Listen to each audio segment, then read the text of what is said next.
로마서 7장 7절에서 13절 말씀까지 제가 봉독하겠습니다.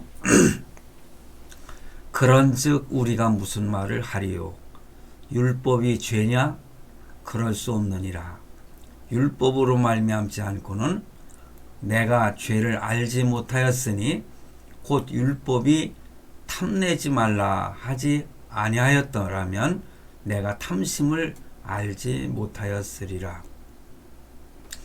그러나 죄가 기회를 타서 계명으로 말미암아 내 속에서 온갖 탐심을 이루었나니 이는 율법이 없으면 죄가 죽은 것임이라.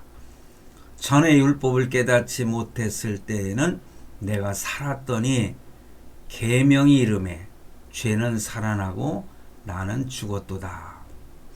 생명에 이르게 할 그 계명이 내게 대하여 도리어 사망에 이르게 하는 것이 되었도다. 죄가 기회를 타서 계명으로 말미암아 나를 속이고 그것으로 나를 죽였는지라. 이로 보건대 율법은 거룩하고 계명도 거룩하고 의로우며 선하도다. 그런즉 선한 것이 내게 사망이 되었느냐? 그럴 수 없느니라. 오직 죄가 죄로 드러나게 위하여 선한 그것으로 말미암아 나를 죽게 만들었으니 이는 계명으로 말미암아 죄로 심히 죄되게 하려 함이라. 아멘. 오늘 말씀은 여러분들 읽으면서 어떤 생각이 드셨습니까? 이 말씀 정말 어렵네. 도대체 무슨 말씀을 하고 있는 거야? 그렇게 대부분이 생각을 하실 겁니다. 말씀을 읽으면서 아주 쉽게 이렇게 이해가 되는 부분도 그런 성경들이 많이 있죠. 그런데 오늘 말씀은 사실 저도요 좀 헷갈리는 그런 말씀 중에 하나입니다. 그러나 이것을 깊이 묵상하다 보면은 읽고 또 읽고 묵상하면은 이 말씀이 무엇을 우리에게 전달해 주고자 하는 그 의미는 무엇인가를 우리는 깨달을 수 있게 되는 것입니다. 여러분들이 이해가 되지 않는다면은 그냥 말씀을 들으시면 됩니다. 오늘 저의 그 설교를 들으시면은 어느 정도 이해가 되지 않을까 저는 그렇게 생각을 합니다. 오늘 제목을 어디에 목숨 걸고 삽니까? 제가 이렇게 제목을 잡았어요. 여러분들께서 살아가는 가운데 목숨 걸 일이 무엇이겠습니까? 그리고 어디에 어떤 것에 무엇에 목숨을 걸고 사십니까? 이렇게 스스로를 또한 질문하면서 오늘 말씀을 경청하시면은 내가 무엇을 위하여 어디에 목숨을 걸고 살아야 될 것인가 이것을 깨닫게 될 줄로 믿습니다. 사실은요 우리가 살아가는 데 있어서 아주 중요한 본질이라는 게 있잖아요. 근데 본질은 어디 간데온데 없어지고 비본질적인 부수적인 것에 그냥 열심을 다하고 거기에다가 땀 흘리고 코피나게 노력하면서 사는 그런 모습도 있지 않습니까? 그래서 우리는요 예수 믿는 성도들이 살아가는 참된 목적 그 본질이 무엇인가 이것을 우리는 알아야 된다. 저는 그렇게 생각을 합니다. 그래서 오늘 말씀을 통해서 나에게 정말 본질이 무엇이고 나의 삶의 본질 그리고 비본질적인 것은 무엇인가. 사실은요 본질을 본질되게 하려면은 비본질적인 것을 잘 알고 그대로 살아야 그 본질이 이렇게 부각이 될 수 있는 것입니다. 본질, 비본질 자꾸 하다 보니까는 혹시 또 헷갈리시지는 않는지 모르겠어요.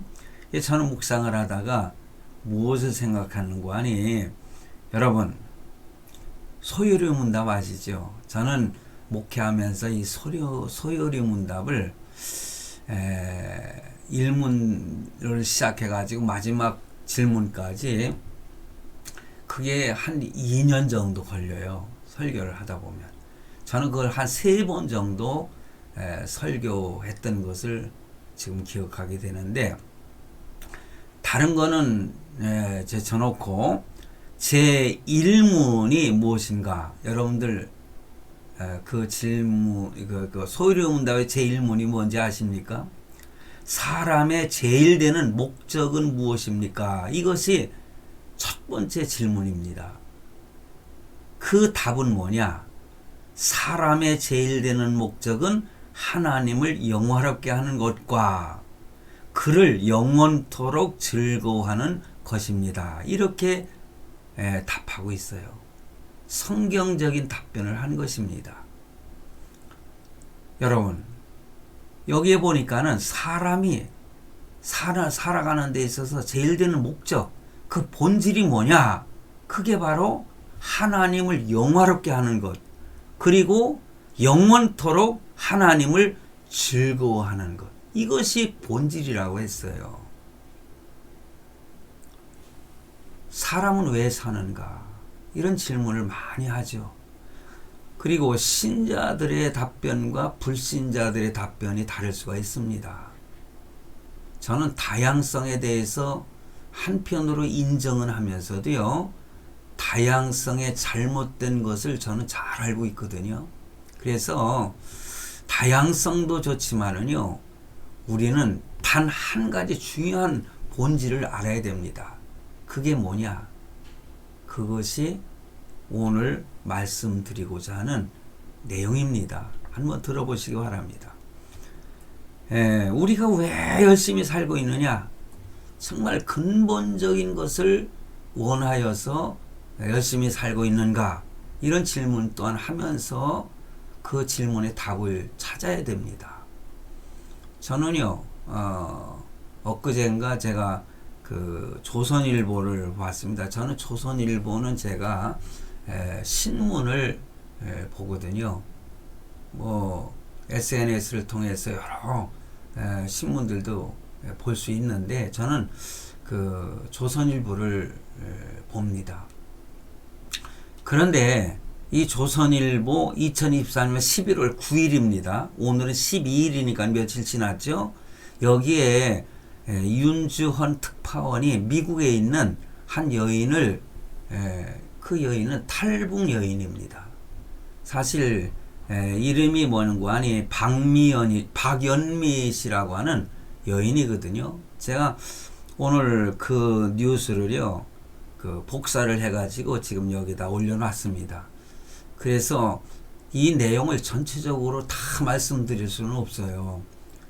핵심이 무엇인가를 말씀을 드리고 오늘 본문의 말씀을 여러분들에게 설교하고자 하는 것입니다.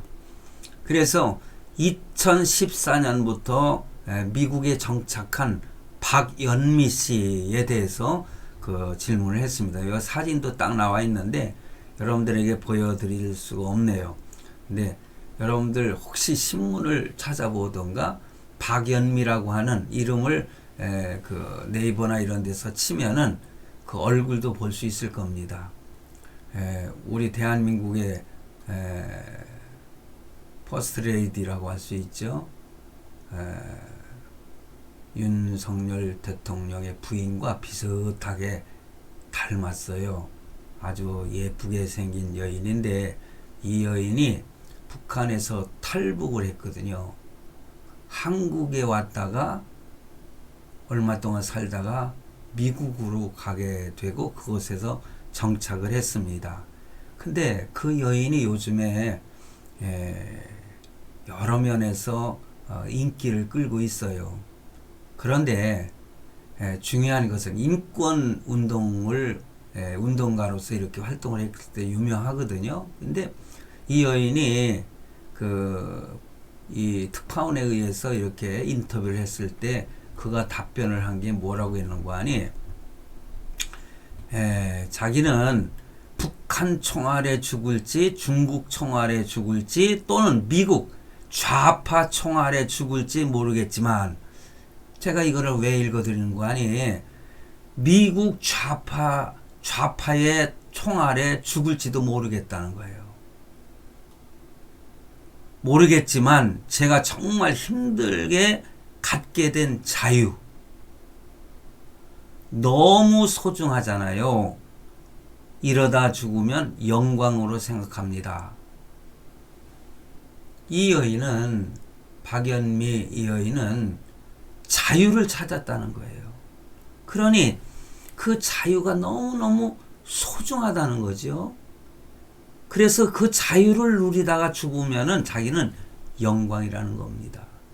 그런데 미국 사회가요, 저는 우리 한국 사회만 그 진보라고 하는, 거기에 더 나아가서 좌파들 있지 않습니까? 에?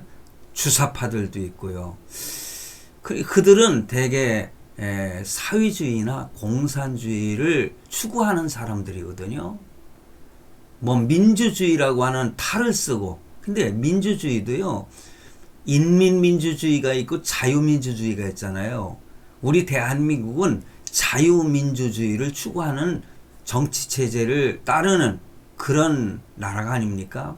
그런데 북한은 민주주의입니다. 거기도 민주주의라는 거예요. 저는요, 분명하게 말씀드리지만은 민주주의도 100% 믿지 않습니다. 저는 100% 믿을 수 있는 주의라고 할 수 있을까요? 주의. 그러니까 저는 신본주의를 절대적으로 신봉하는 목회자고 성도입니다. 그래서 민주주의도 잘못된 것이 엄청 많습니다. 근데 자유민주주의, 자유라고 하는 것을 앞에다 놓고 민주주의라고 했을 때 그것을 더 따른다는 거죠.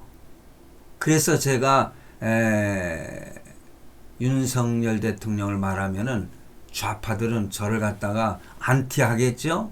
근데 저는요, 너무너무 감사한 거는요, 자유민주주의를 신봉하는 그 체제를 이렇게 유지할 수 있게 된 것이 너무너무 감사한 거예요. 왜냐? 그것은 우리의 어떤 국가적인 입장에서는 그것이 본질이거든요. 왜냐?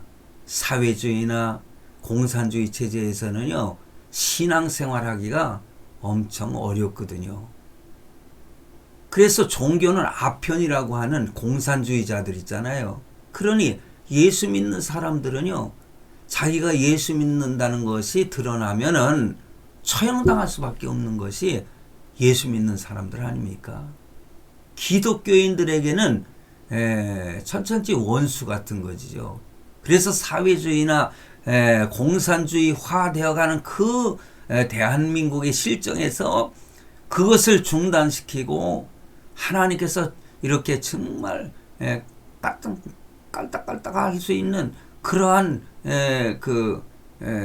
표수에 따라서 간신히 참 자유민주주의를 지키는 국가가 되지 않습니까? 제가 오늘 설교하면서 엉뚱한 정치 얘기해서 죄송합니다. 이 미국이라고 하는 나라가 좌파들의 나라가 현재 되어 있지 않습니까? 그들의 민주당은 우리 좌파들하고 똑같거든요. 그래서 그 좌파 정권을 잡고 바이든이 정권을 잡고 나서 엄청난 그 사회적인 어떤 변화라고 할까요? 그 실정을 이 탈북자인 박연미 씨가 지켜보면서 여러 가지 비판을 한 내용들이 잘 나옵니다. 그 내용을 지금 다 말씀드릴 수가 없어요. 여러분들이 한번 인터넷에서 한번 찾아보세요. 그것을 대신하는 걸로 하고, 저는 여기서 몇 가지 참 얘기하려고 하던 것까지 시간이 자꾸 흘러가는 것 같아서 설교 시간이 너무 길면은 지루하지 않습니까? 그래서 여러분들 본질, 그는 자유라고 하는 본질을 찾았어요. 근데 사실 박연미 씨도 박연미가 맞나?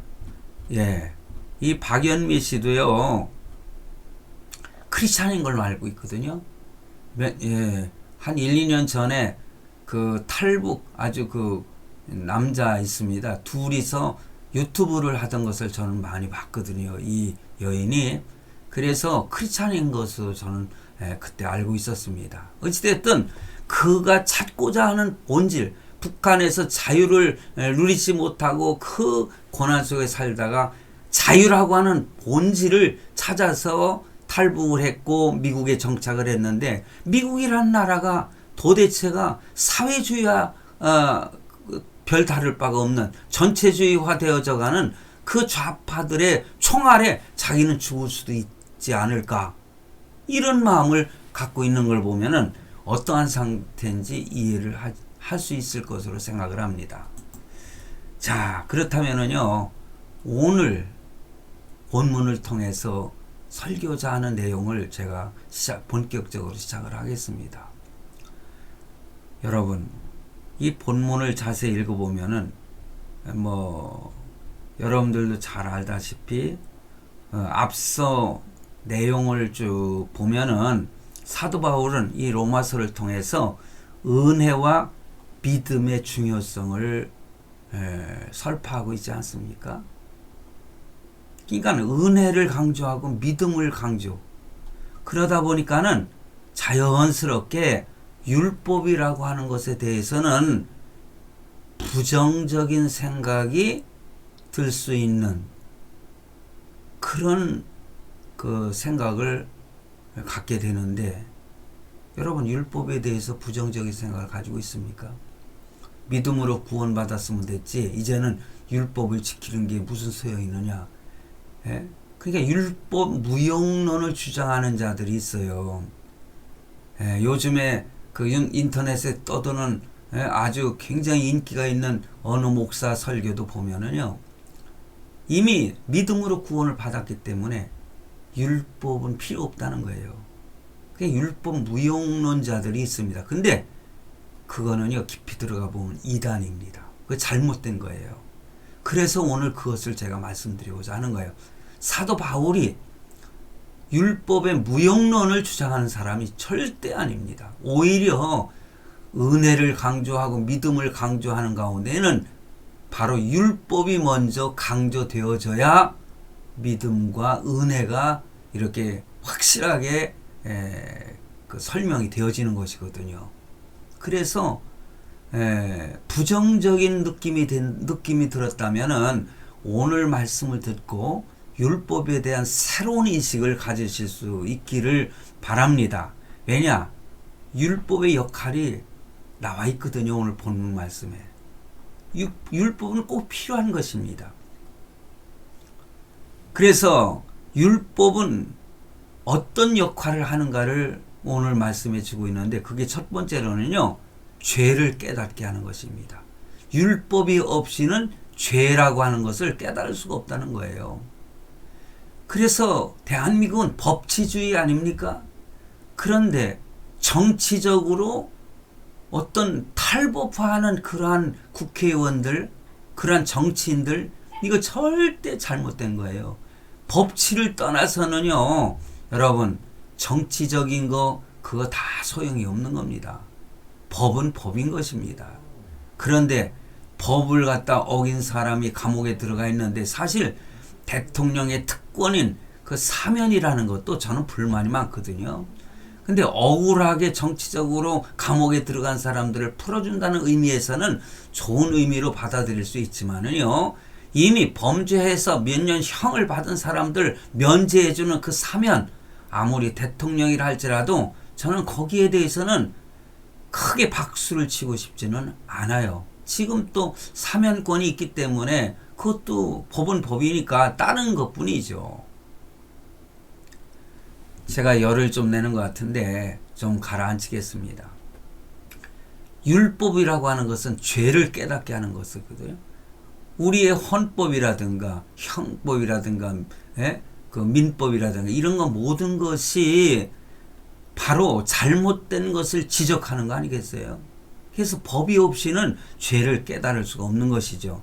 그래서 본문 말씀 중에 7절을 보세요. 그런즉 우리가 무슨 말하리요? 율법이 죄냐? 그럴 수 없느니라. 율법으로 말미암지 않고는 내가 죄를 알지 못하였으니 곧 율법이 탐내지 말라 하지 아니하였다면 내가 탐심을 알지 못하였으리라. 이렇게 말씀하고 있어요. 율법이 있기 전에는 자기는 죄인인 것을 몰랐다는 거죠. 근데 율법이 죄를 지적함으로 인해서 아, 내가 죄를 지었구나. 예? 우리가 양심의 법이라는 것도 제가 얼마 전에 말씀드린 바가 있습니다. 이렇게 사도 바울은요, 율법이 죄를 깨닫게 하는 역할을 한다. 이렇게 하면서 오늘 특별히 탐심에 관해서 이렇게 예를 들어서 말하고 있어요. 여러분, 탐심이라는 거 내 마음에 가지고 있지만은 그게 죄라고 하는 것을 다른 사람이 알 수 있습니까?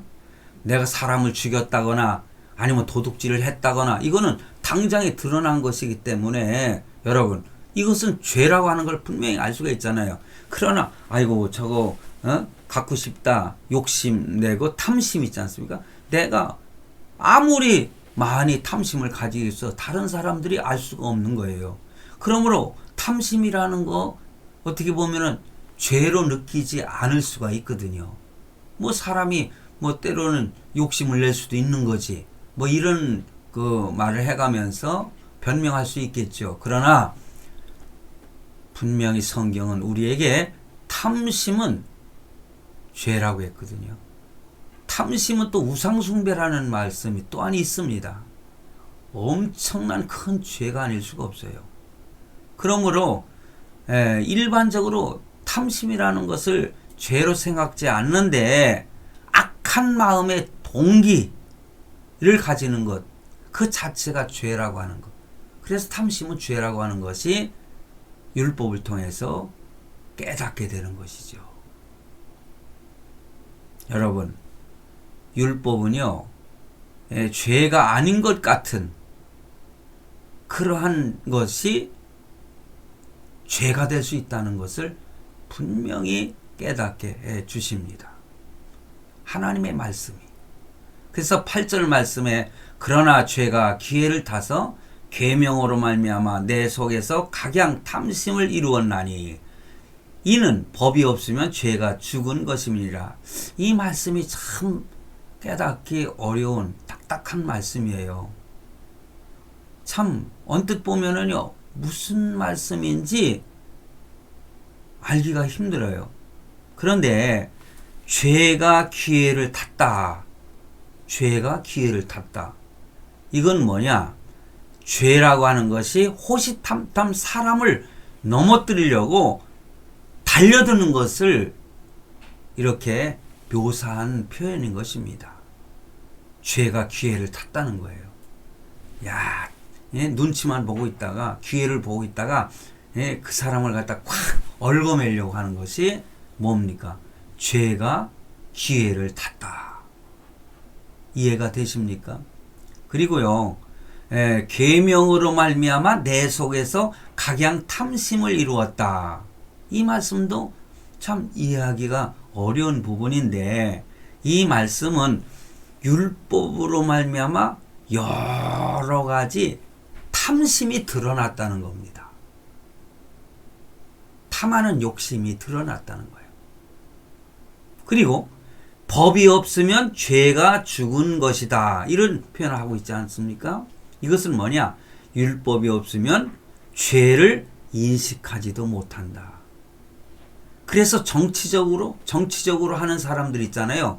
법치주의를 갖다가 떠난다는 거예요. 그래, 정치적으로요, 아무리 큰 죄를 지었어도 그냥 유야무야 서로 타협을 하자는 겁니다. 그 많이 범죄한 그 죄인 정치인이 정치적으로 우리가 타협을 하자는 거예요.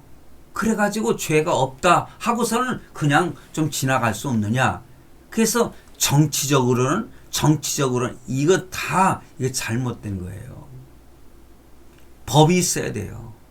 율법이 있어야 우리가 하나님께 죄를 범했을 때 그건 죄야, 잘못된 것이야. 바로 그것을 깨닫게 되는 것입니다. 율법이 이렇게 죄를 깨닫게 하는 역할을 하는 것이죠. 그리고 율법은 우리의 무능력, 능력이 없는 무능력, 감당할 수 없는 그 무능력을 또한 깨닫게 해주는 일을 합니다. 그 율법이.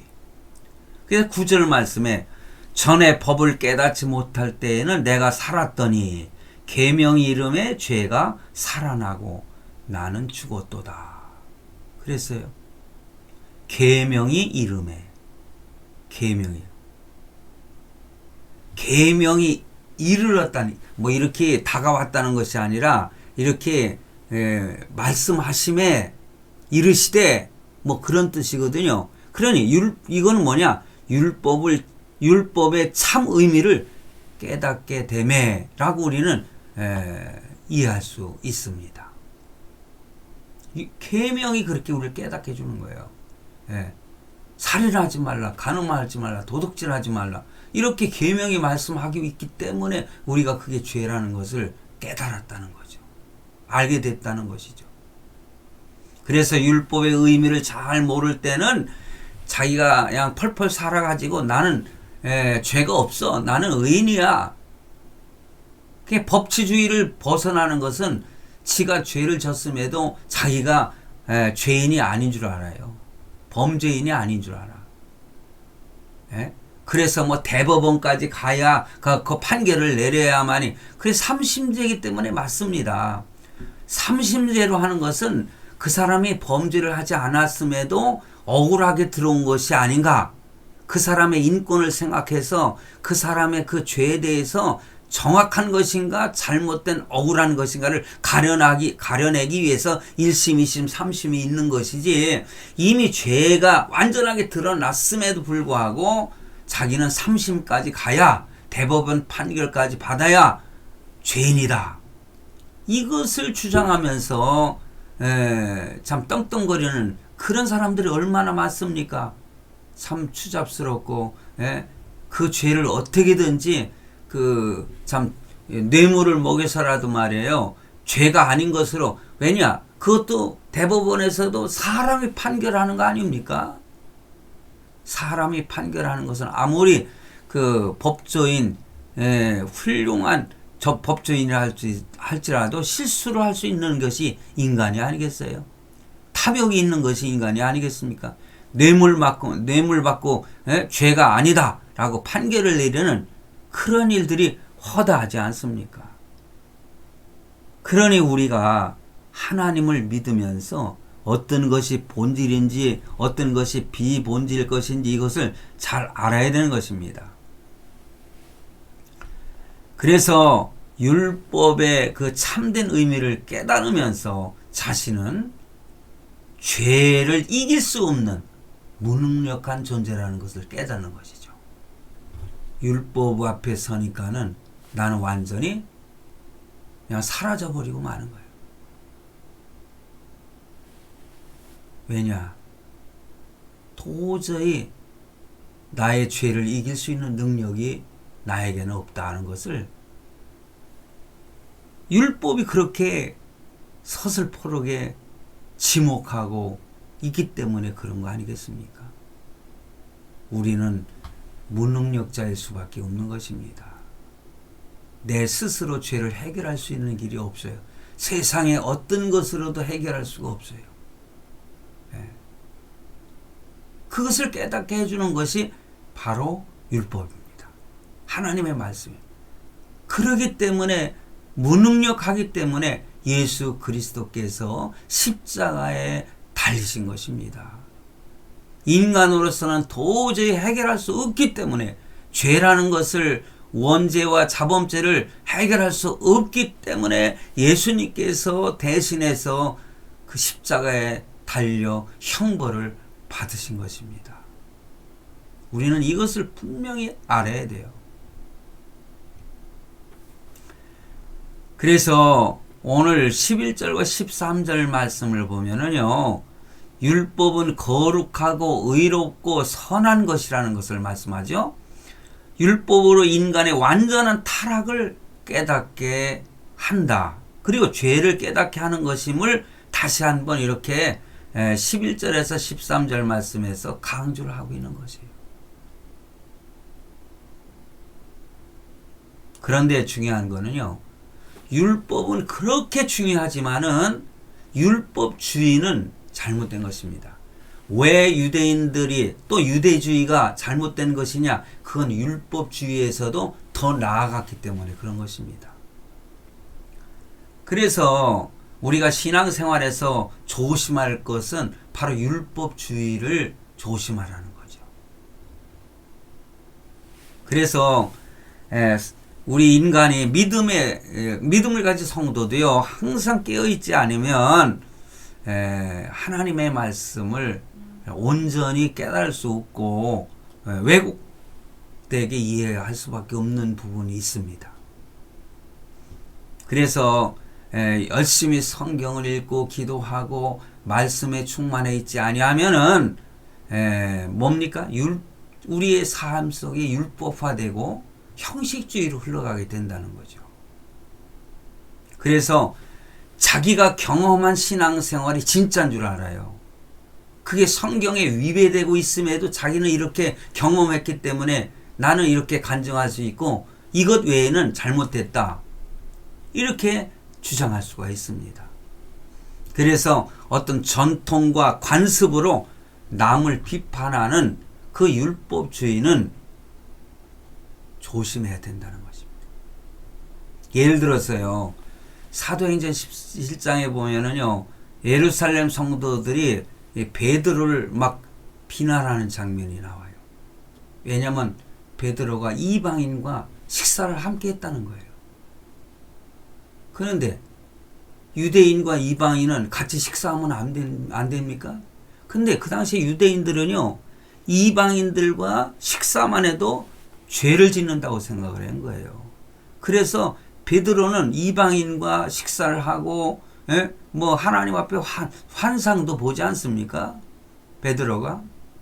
그런데 여러분 그 베드로가 이 가이사랴에 가서 이방인들과 교제를 하고 예루살렘으로 돌아왔을 때에 율법주의자들이 그건 이제 할례받지 아니한 이방인들과 함께 식사를 나누다니 당신은 잘못된 것입니다 하고 막 베드로를 향해서 막 외치는 거예요. 베드로 잘못했어. 베드로 잘못. 요즘에 뭐 이렇게 으쌰으쌰 하는 거하고 똑같은 거죠. 뭘 알지도 못하면서. 그래서 율법주의에 빠지게 되면은요, 다른 사람을 함부로 막 이렇게 비판을 하게 됩니다. 그래서 율법주의에 빠진 사람은 그 사람의 어떤 동기, 마음, 상황을 중요하게 보지 않아요. 무조건 자기와 다르면 잘못됐다는 거예요. 자기의 생각과 다르면 잘못됐다는 거예요. 제가 그 박연미 씨 그 내용을 다 말씀드리지 않았지만은요, 그 컬럼비아 대학에서도 거기는 좌파들의 학교랍니다. 어찌됐든, 거기에서 막 비난을 받고요. 그 박연미 씨가 뭐라고 하는 거 아니? 그들은 너무 생각에만 집착해 있다는 거예요. 필링. 그래가지고 그 사람들은 그래요. 내가 남자임에도 불구하고 자기 스스로 나는 여자 같아. 스스로 이렇게 나는 여자 같은 남자야. 난 여자야. 뭐 이런 식으로 말하면은 그 남자가 있잖아요. 여자 화장실에 가고 여자들 탈의실에 가가지고 옷도 갈아입고 그런다는 거예요. 그걸 비판을 하면은 너는 잘못된 것이다. 이렇게 비난을 한다는 것입니다. 참 그 내용 하고 싶은 얘기가 참 많은데 제가 또 이 본질과 비본질에 대해서 말씀드려야 되기 때문에 제가 길게 말씀드릴 수가 없네요. 여러분, 자기 경험이나 자기가 만든 법에 빠져서는 안 됩니다. 유대인들은 있잖아요. 특히 참 율법주의에 대해서 두 가지 특징이 있는데 어떤 사람보다도 사역을 중요하게 여기는 거. 요거 잘 들으세요. 그리고 율법주의자는 개인의 특성과 창조성을 말살해버려요. 그래서 공동체의 어떤 목표보다는 공동체의 어떤 조직이라든가 이런 것에 치우쳐 있다는 거죠. 그래서 율법주의에 빠지면은 어떤 목표라는 것이 사라져버리고 어떤 너무 회의를 많이 하고 이런 것도 회사에서 아니면 교회 안에서도요 무슨 연합회 뭐 무슨 회 이거 회의가 너무 많아가지고 시간을 다 뺏겨버리고 주의 일 직접적으로 본질적인 것을 다 감당하지 못하는 그런 경우들도 많이 있거든요. 저도 목회를 하면서 스스로 경험하고 깨달은 거지만은 본질이 무엇인가? 예수 믿는 사람의 본질은 뭐예요? 복음을 전해서 하나님의 나라를 확장하는 거 아니겠습니까? 그래서 우리는 율법주의를 지극히 주의를 해야 된다. 율법주의에 빠지면은 어떻게 되느냐? 여러분, 예를 들어서 있잖아요. 유대인들은 뭐라고 할까? 율법에다가 자기네들이 만든 그 율법을 지켜야만이 된다. 예를 든다면은요. 제가 여기 이게 만년필이 있어요. 이것을 갖다가 여기에다 이게 꽂고서는 지금 설교를 하면은 이거 짐을 짊어졌기 때문에 그 안식일을 범했다는 거예요. 이 안경도 쓰고 있지 않습니까? 이거 안경 쓴 것도 있잖아요. 이게 짐을 졌다는 거죠. 이게 유대주의자들이 하는 소리예요. 그게 걸음걸이도 있잖아요. 500걸음을 갖다가 넘게 걸으면 안 된다는 거예요. 499걸음만 걸어야 된다는 거예요. 여러분 어떻게 생각하세요? 그러니까는요, 그들이 지키는 안식일 날은요, 멀리 가지도 못해요. 500보 이상을 걸어서는 안 되기 때문에. 이것이 그네들이 만들어낸 율법주의예요. 그 유대주의자들이 이런 거, 그게 본질이 무엇입니까? 하나님을 바르게 섬기는 것이 예수님이 안식일 날 병자를 고치니까는 예수님이 죄를 졌다는 거예요. 어떻게 안식일 날 병자를 고칠 수 있느냐는 거죠. 그러니까 예수님이 뭐라고 했어요? 안식일의 주인은 나라고 했어요. 나. 예수님 스스로. 근데 예수님을 위해서 어떠한 일을 하는 그런 사역을 할 때 그것이 옳은 것이지 비본질적인 것에만 빠져가지고 본질적인 것을 잊어버리는 그리고 잃어버리는 그런 형태는 잘못된 것이다. 이것을 오늘 저는 말씀드리고 싶은 것입니다. 그런데 여러분, 오늘 제목처럼 여러분은 어디에 목숨을 걸고 있습니까? 본질적인 것에 목숨을 겁니까? 비본질적인 것에 목숨을 겁니까? 우리는 분별을 잘해야 돼요. 그래서 여러분, 예수님은 우리의 구세주 아니겠어요? 안식일의 주인이시잖아요. 삼위일체 하나님, 이 본질이라고 분명히 성경에 말씀하고 있어요. 본체라고 했잖아요. 하나님의 본체라고 예수님이. 그래서 어떤 교파를 따지는 것도요, 크게 잘못된 것일 수도 있어요. 이단으로 빠진 종교는 어느 교파는 당연히 거부해야 되고 비판을 해야 되겠죠. 그런데 이단이 아니면은 뭐 장로교나 감리교나 성결교, 순복음, 뭐 침례, 초급파교 이런 것 그렇게 뭐 이단이 아니면은 어느 정도는 수용할 수 있어야 되는 거지요. 비본질적인 것, 침례가 옳으냐, 세례가 옳으냐, 이거 가지고서는 목숨 걸고 따질 일이 있습니까? 침례도 맞고 세례도 맞는 거예요. 뭐 제가 누구한테 항의하는 것 같이 설교를 하니까 좀 그러네. 죄송합니다.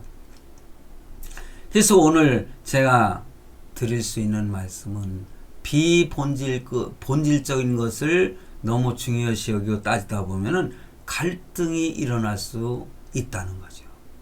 가정에서도 마찬가지고, 교회에서도 마찬가지예요. 직장에서도 마찬가지예요. 예. 가정의 본질이 뭐냐? 교회의 본질이 뭐냐? 어느 직장의 본질이 뭐냐? 그 본질을 위해서 가야지 비본질적인 것에 매이면은 시간만 가고요. 나중에는 후회하게 되는 것입니다. 그래서 뭐 안식일 날 뭐 예를 들어서 뭘 사 먹어야 되느냐, 사 먹지 말아야 되느냐, 이거 가지고 얼마나 참 갈등이 심합니까? 과거에 있잖아요. 보면은 어떤 그 예전에는 전 처음에 그 가난한 교회에 다녔어요. 뭐 서울에 올라와서. 근데 그 교회는 돈이 없으니까 바닥에 의자 같은 걸 놓지 않고 방석을 좀 깔고 그랬거든요. 비닐 장판 깔고. 근데 어느 교회는 방석을 깔아야 되느냐 깔지 말아야 되느냐 이거 가지고 다투고 갈등이 일어났다는 거예요. 이게 한참 지나서 이제 방석을 까는 것을 인정했다는 거죠. 또 교회에다 의자를 놔야 되느냐 의자를 놓지 말아야 되느냐, 하나님께 예배를 드리는데 건방지게 이렇게 의자에 앉아서 예배 드리는 게 옳으냐, 이거 가지고 또 쌈박질을 하고 갈등이 일어났다는 거예요. 제가 청년 시절에도요, 그 신학교 다닐 때도요, 교회 안에서 기타를 쳐야 되느냐 말아야 되느냐, 드럼을 쳐야 되느냐 말아야 되느냐, 올겐도 있잖아요. 피아노 같은 건 또 안 된다나? 올겐을 쳐야 되는데, 저는 그런 그 교수님한테 제가 강의를 들었던 기억이 지금 납니다. 뭐 이름을 대도 괜찮은 김의작 교수라고요. 아주 유명한 분이거든요. 그분도 있잖아요. 예? 교회 안에서 예배 드릴 때에 가스펠송 부르면 절대 안 된다. 예? 찬송만 불러야 된다. 근데 여러분 찬송가도요, 흑인의 가스펠송이 다 들어있잖아요. 그런 것 가지고, 예, 정말 오늘 제가 처음에 서두에 말씀드린 것처럼 사람의 제일 된 근본 목적이 뭐냐 이거죠. 예? 하나님을 기뻐하고 하나님을 영화롭게 하는 거 아니겠어요? 하나님만을 온전히 섬기는 거죠. 예배드리고.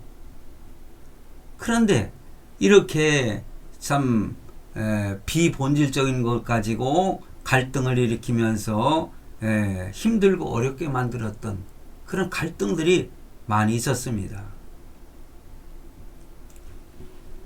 여러분, 결론적으로 말씀을 드립니다. 우리는 본질적인 문제, 그것은 죽기까지 고수해야 되죠. 그런데 비본질적인 문제에서는 항상 너그러운 모습을 보여야 되지 않겠습니까? 그처럼 본질과 비본질을 잘 분별해서 본질에는 보수적으로 살아야 되고요. 비본질에는 개혁적으로 살아요. 그래서 개혁주의 신학을 많이 추구하지 않습니까? 본질은 변할 수 없는 거니까. 비본질적인 것은 변화되어 갈 수 있는 거 아니겠어요? 예를 들면은 뭐 교회 안에서 기타를 쳐야 되느냐, 드럼을 쳐야 되느냐, 이런 것들이 이렇게 세월이 가다 보니까요, 그건 비본질적인 것이기 때문에, 시편에 보면은 뭐 여러 가지 악기를 다 동원해 가지고 하나님을 찬양하라는 말씀이 나오지 않습니까? 그러므로 우리는 본질적인 것에는 목숨 걸고 진리를 위해서 싸우고 지켜야 되는 것이죠. 비본질적인 것은 우리가 개혁하면서 어떤 것이 하나님을 더 기쁘시게 하느냐, 그것을 찾아서 개혁하면서 하나님을 섬기는 그러한 성도가 되어야 되지 않겠습니까? 그러므로 성도 여러분, 어디에 목숨을 걸겠습니까? 진리, 하나님의 말씀, 여기에 본질적인 것에 목숨 걸고 사는 저와 여러분이 되시기를 바랍니다.